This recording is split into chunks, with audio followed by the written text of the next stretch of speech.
Assalamualaikum warahmatullahi wabarakatuh. Halo teman-teman semua, perkenalkan kami dari kelompok 4 yaitu kelompok Juhud. Yang pertama, perkenalkan nama saya Rifa Pitaya Rahman selaku moderator. Selanjutnya ada Rizky Widya, Raihan Padli, Muhammad Rizal Cahyadi, Zahra Putri Anjani, Yusi Amalia, Muhammad Raihan Wahyuda, Yasir Rasid Hanapi, dan Nengjel Bijahira selaku pemateri. Oke, di sini saya akan membacakan outline-nya. Yang pertama ada pengertian, yang kedua ada dalil tentang sifat juhud, yang ketiga ada macam-macam juhud, yang keempat ada cara menumbuhkan sikap juhud, yang terakhir ada manfaat dari sikap juhud. Oke, langsung saja kita mulai ke pemateri yang pertama yang akan dijelaskan oleh Rizal dan Raihan. Pengertian. Juhud secara bahasa berarti sesuatu yang sedikit, tidak tertarik terhadap sesuatu dan meninggalkannya. Jadi, juhud berarti meninggalkan kesenangan dunia dan lebih mementingkan ibadah. Orang yang melakukan juhud disebut jahid. Nah, dalam agama Islam, juhud bukan berarti meninggalkan harta duniawi, sebagaimana yang telah dijelaskan oleh Imam Al-Ghazali bahwa perilaku juhud adalah seorang mampu mendapatkan atau menikmati dunia tanpa menjadikan dirinya hina, tanpa menjadikan nama baiknya buruk, tanpa mengalahkan kebutuhan rohani, dan tanpa menjadikannya jauh dari Allah Subhanahu wa Ta'ala. Oke, selanjutnya akan ada penjelasan mengenai dalil tentang sifat juhud yang akan dibacakan oleh Yasir dan dijelaskan oleh saya sendiri. Bismillahirrahmanirrahim. An Abi Dzarrin an Nabiyina sallallahu alaihi wasallam qala Az-zahadatu fid dunya laysat bitahrimil halali wala idaatil mali walakinna zahadata fid dunya alla takuna bima fi yadayka aw syaqqa mimma fi yadayillah wa an takuna fi sawabil musibah in anta usibata biha argoba fiha law annaha abqiyat lak. Nah, dari hadis riwayat Tirmidzi di atas dapat kita simpulkan bahwa juhud bukan dilihat dari pakaian ataupun harta apa yang dimiliki seseorang, melainkan terkait cara memperoleh harta dunia dan menyikapi harta tersebut sesuai tuntunan agama Islam. Juhud juga bukan berarti duduk bersantai-santai di rumah untuk menunggu sedekah, karena sesungguhnya amal, usaha, dan mencari nafkah yang halal adalah ibadah yang akan mendekatkan seorang hamba kepada Allah Subhanahu wa Ta'ala.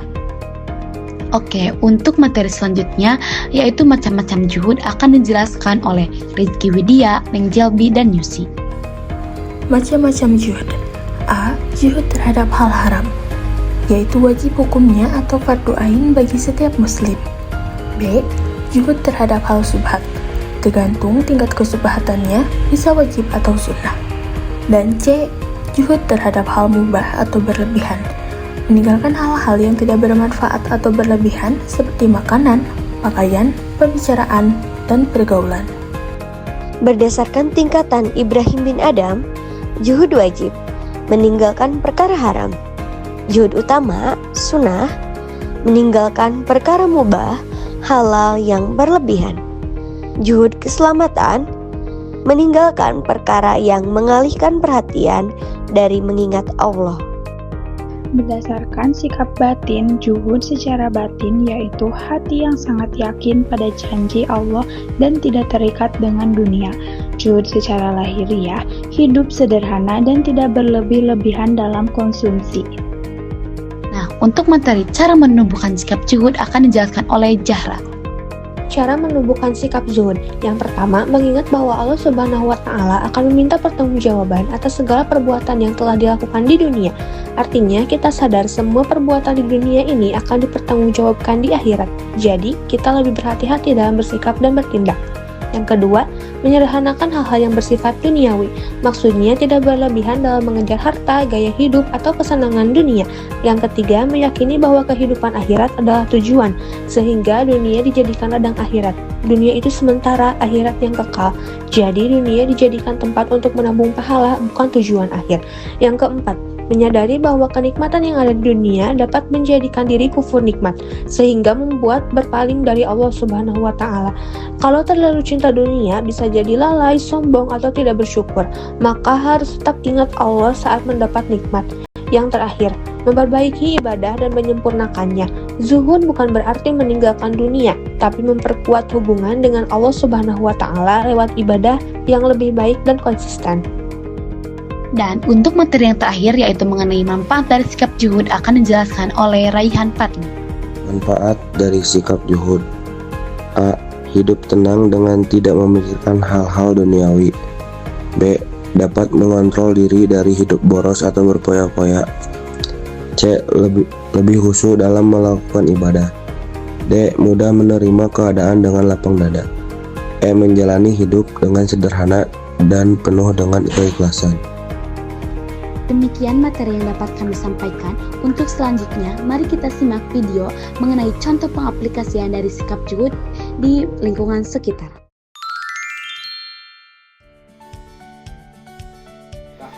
Lihat deh, teman-teman aku udah beli HP baru. Bagus banget HP-nya. Ya terus? HP-ku jadul, malu tahu. Ya, Dik, hidup itu cuma masa pengen keren lagi. Lagian kan itu HP masih bisa dipakai buat belajar sama dua anak kecil kan. Ya sih, masih bisa. Nah, bagus dong, kalau misalkan semuanya pengen diturutin nanti capek sendiri. Konaan itu bukan soal gak boleh punya barang bagus, tapi bersyukur atas apa yang kita punya dan tidak memaksakan apa yang dibuat kemampuan kita, dan kita itu gak boleh maksa orang tua buat memenuhi agar kita itu kelihatan keren di mata orang. Iya juga sih, ayah juga lagi banyak kebutuhan. Lagian ini HP masih bagus deh. Nah, ya dong gitu. Kalau kita mau banyak banget apa mau nanti hidup gak tenang. Lagian kan HP itu masih bisa dipakai buat komunikasi. Kadang yang lemot itu bukan HP-nya tapi yang makainya. Ya sih Kak, ya udah deh, aku nggak maksa dulu deh beli HP baru, pakai yang ada aja. Nah gitu dong. Allahu Akbar, Allahu Akbar, Allahu Akbar. Hei, udah adzan loh. Iya, waktunya sholat malah. Iya, bawel banget sih. Cepet. Bawel banget dasar cewek. Iya, berisik. Hai, kalau dipikir-pikir mereka nggak salah juga. Iya sih. BTW, makasih ya udah ngingetin kita sholat. Tuh kan, apa kata kita juga? Kadang kita kesal saat diingatkan, tapi justru dari situlah kita belajar. Teman yang baik adalah yang tidak membiarkan kita jauh dari kewajiban.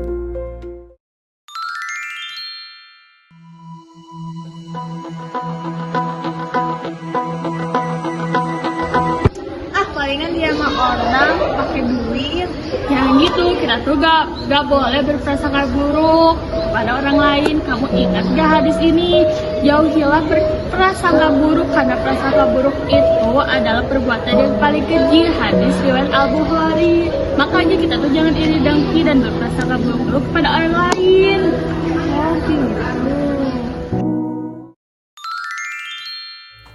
Siang itu, panitia Karang Taruna Desa sedang berkumpul di balai desa.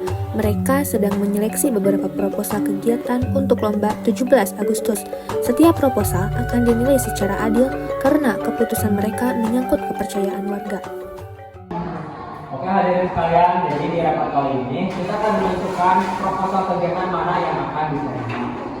Nah, kita itu harus pilih proposal yang paling layak dan sesuai aturan, jangan asal pilih ya. Saat rapat sedang berlangsung, ada salah satu masyarakat yang ingin mengajukan proposalnya. Assalamualaikum, maaf mau ngajuin proposal.